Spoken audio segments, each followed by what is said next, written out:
Hi, welcome welcome. ఏమిటి డాన్సులు గెంతులను చూస్తున్నారా? మేమంతా సరదా కోసం ఈ డాన్స్ చేయట్లేదండి. విరాట మహారాజు నర్తనశాల చూసే వాళ్లకు నాట్యమందిరంలా కనపడవచ్చు, కానీ అదే పాండవులకు ఆశ్రయం ఇచ్చింది, పాపాత్ముడైన కీచకుడిని పతనం చేసింది. ఇది అంతేనండి, ఎంతో మంది నిరుద్యోగులకు ఆశ్రయం, నిరుత్సాహం అనే కీచకుడి పతనం. అందుకే దీని పేరు నర్తనశాల అని పెట్టాం. మేమంతా చదువుకొని ఉద్యోగాలు రాక, బల్ల కింద లంచాలు ఇవ్వలేక, మంత్రి గారి రికమెండేషన్ తేలేక, నిరుత్సాహంతో చావలేక, దాన్నే ఉత్సాహంగా మార్చుకొని స్టేజ్ పర్ఫార్మెన్స్ ఇస్తూ ఆ ఆదాయాన్ని పంచుకుంటున్నాం. మీరు మా జాతి వాళ్ళే అని పసిగట్టి మిమ్మల్ని మా నర్తనశాలకు ఆహ్వానించాం. అంటే మీరు నాకు ఇస్తానన్న ఉద్యోగం ఇదా? అవునండి. మరి నాకు డాన్స్ రాదే? మా నర్తనశాలలో అడుగు పెట్టినప్పుడే మీకు సగం డాన్స్ వచ్చినట్టు.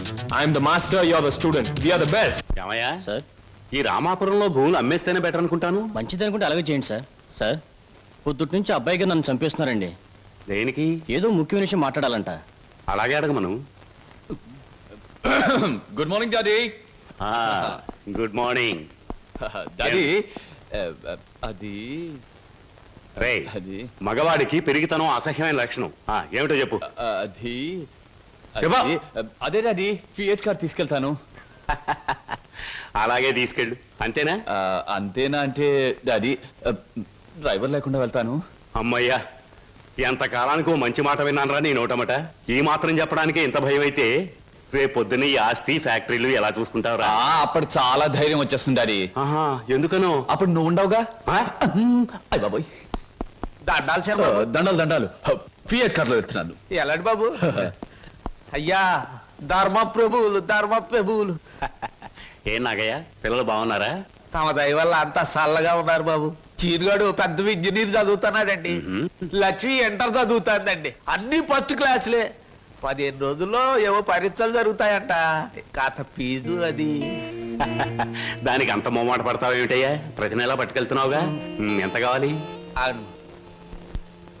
1747 రూపాయలు 52 పైసలండి.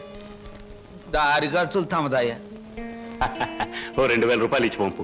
అయ్యా, మీది మనసు కాదండి, ఎన్నపోస. మీరు లేకపోతే ఆ పిల్లలు రోడ్లు అమ్మట అడుక్కు తినేవాళ్ళు.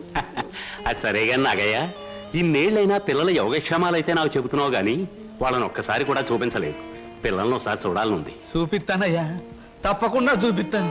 తమరు గర్వపడేలాగా చూపిస్తాను. ఈ చల్లన్నేళ్ళలో పెరిగిన 2 మొక్కలు సెటిల్ అయిన వెంటనే, అంటే వాళ్ళ చదువు పూర్తయిన వెంటనే మీకు చూపిస్తానయ్యా. పెళ్లి చేసుకుని ఇల్లు కట్టుకుని హాయిగా ఫియట్ నడపాలో. పెద్ద సొంతంగా ఫియట్ కార్ నడుపుకొచ్చినంత మాత్రాన్ని ఇన్ని కూని రాగాలు తీయక్కర్లేదు. అవును, మన పెళ్లి విషయం మీ నాన్నగారిని అడుగుతానని చెప్పావు, అడిగావా? అసలు ఆ విషయం అడుగుతానే వెళ్ళాను. పెళ్లి చేయి డాడీ అని బదులు ఫియటి డాడీ అని వచ్చింది. ఆయన ఇచ్చారు, నేను వచ్చాను. పెళ్లి కాకుండా కొడతావేంటి? బాగుండదు. ఇలా నీ మూతి నేను, నా మోహం నువ్వు చూసుకుంటూ కూర్చుంటే చూసే వాళ్ళందరికీ లోపం అవుతాం, లేకపోతే ముసలి వాళ్ళం అవుతాం. అసలు అడుగుతావులే.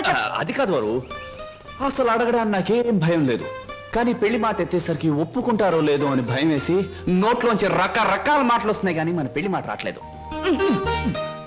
నువ్వు ఎలాగో అడగలేవు, నేను చెప్పేది విను. అలాగే. మా అన్నయ్య డాన్స్ ప్రోగ్రామ్ అవగానే చాలా హ్యాపీగా ఉంటాడు.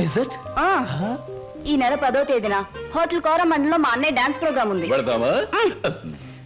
నువ్వు ఆయన దగ్గరికి వెళ్ళి, ఏమండి మీ చెల్లెల్ని నేను ప్రేమించాను, పెళ్లి చేసుకుంటాను అని అడగాలి. అది కాదు, మీ అన్నయ్య మంచి బాడీ బిల్డర్, వెయిట్ లిఫ్టర్ అని విన్నాను. నన్ను గాని కోడితే రేపు నువ్వు దెబ్బలు తగిలి హాస్పిటల్లో పడుంటావు కదా, అప్పుడు నేను చూడటానికి వస్తాడు, అప్పుడు అడుగు. డాన్స్ ప్రోగ్రామ్ అయిన తర్వాత అడగడం బెటర్. God is there. 1 2